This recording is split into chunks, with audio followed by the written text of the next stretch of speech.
Kyle, it's time for a Super Bowl rematch. We have the Kansas City Chiefs traveling to San Francisco. The Chiefs coming off a loss to the Buffalo Bills. They dropped to 4-2. The San Francisco 49ers coming off a loss to the Atlanta Falcons. They dropped to 3-3. The current betting line is going to be -3 in favor of the Kansas City Chiefs. Meanwhile, the 49ers, they just had a hell of a week, man. It wasn't just the loss. It was the lost guys on the field. This insane rash of injuries. I'm just going to read them off. So from the start of the year, quarterback, Trey Lance, done for the year. We know how that one ended. Running back, Elijah Mitchell, MCL. I think he's still probably like 4 to 5 weeks away. Trent Williams, all-pro left tackle. Trent Williams may be back this week. He's dealing with a high ankle sprain. Even if he does come back, hard to tell what his mobility is going to be and if that's going to be a type of injury that's reoccurring. Mike McGlinchey, the other side of the offensive line. Mike McGlinchey had a calf injury. Who knows what that's going to be about? Probably day-to-day, but I never like to hear calf injuries with my tackles. Colton McKivitz, our backup tackle. Knee sprain. Okay, let's go to the defense, right?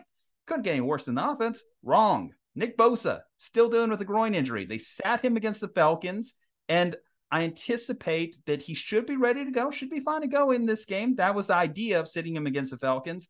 If not, that's a huge loss. We're talking about a double-digit sack guy that you're losing from your team. Okay, Samson Ebukam. Ebukam got hurt twice against the Falcons.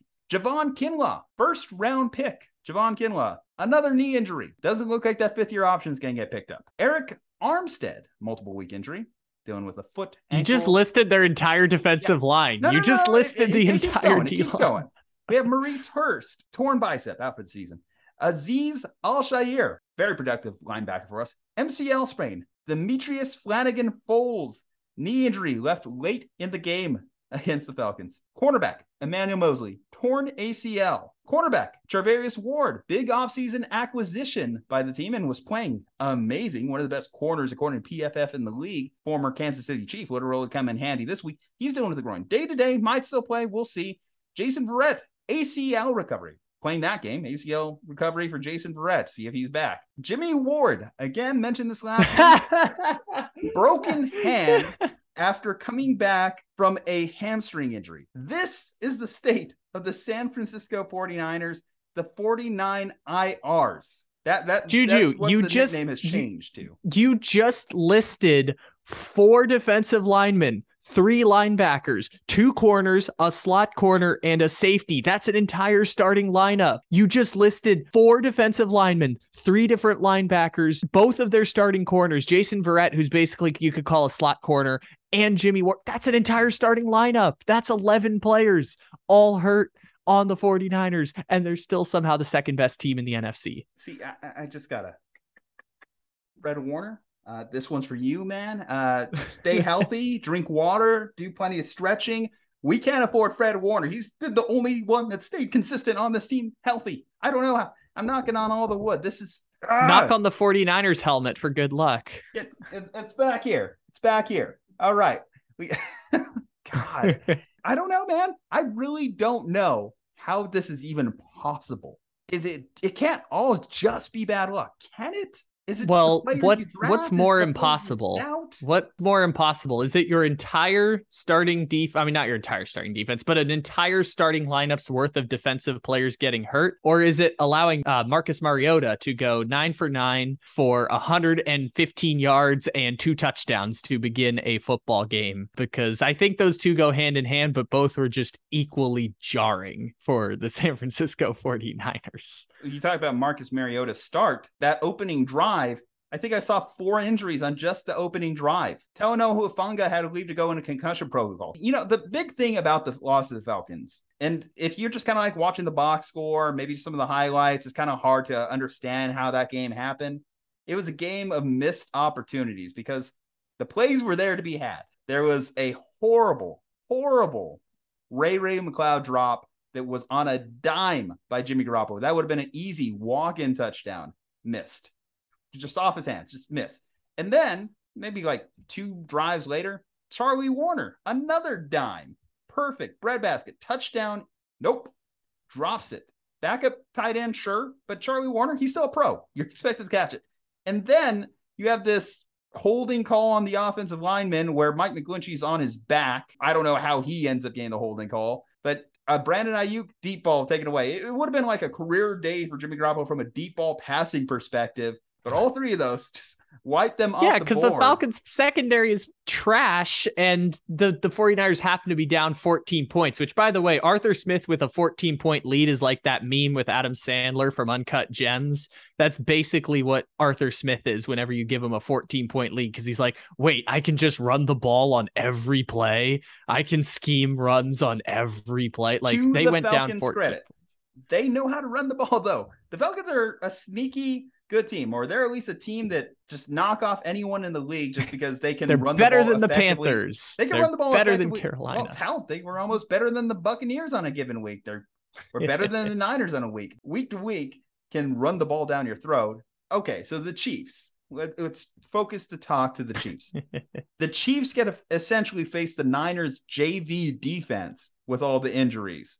That's a fun combination. You want to know how you get a 3-point advantage on the road? Well, it helps when the entire team, the entire opposing defense is injured. Talk about a horrible matchup to have Patrick Mahomes coming into town while your entire defense is on the mend. Oh yeah, this would be a classic trap game if they're think about this. The Kansas City Chiefs, their top 3 corners are all either out or battling injuries at this point. That's perfect for what the 49ers want to do with the zone schemes. Like, you're telling me that you have passing options wherever you want it, which is then going to open up the linebackers, so then Kyle Shanahan can just run the ball zone running. Oh my God, it would have been perfect for what San Francisco is doing.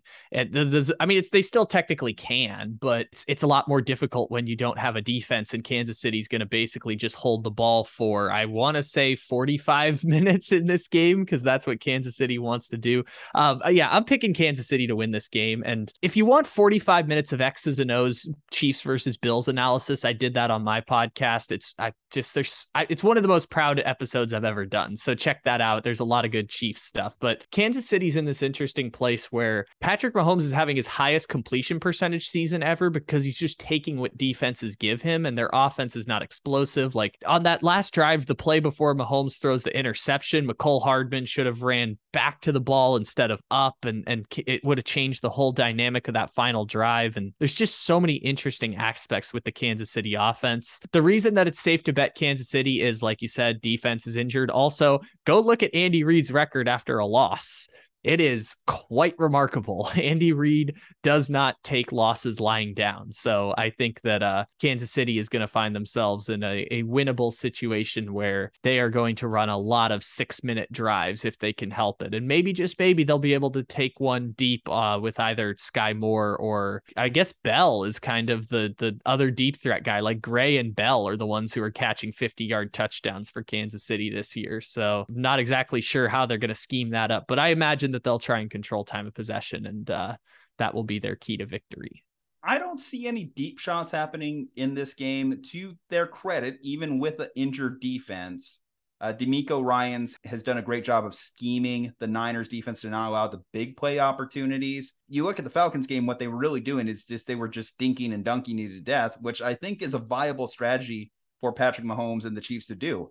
You're going to have a lot of Clyde Edwards-Helaire open in the middle. You're going to have a lot of Juju Smith-Schuster. Travis Kelce is going to be a problem. Yeah. I mean, if you're going to have to hope that you get the best Talanoa Hufanga, that you get the best out of Fred Warner to be able to contain him. I imagine there's going to be a lot of bracket coverage there. But even then, you're going to have to live with Travis Kelce's going to beat you. Yeah, adding to that point, like if Kelce has one of those games where we look up and it's like 12 catches for 110 yards, we wouldn't be surprised if that's what happened. Like, it would be like, yeah, that's a game where that could happen. Yeah, so I'm not really worried about the big play, but I think that there's going to be a lot more open plays in the intermediate game. So I could see the Chiefs being able to easily string together 10, 12, 15 play drives, because the Niners personnel is just not lining up for them this week. Ideally, you get your pass rusher back with Nick Bosa.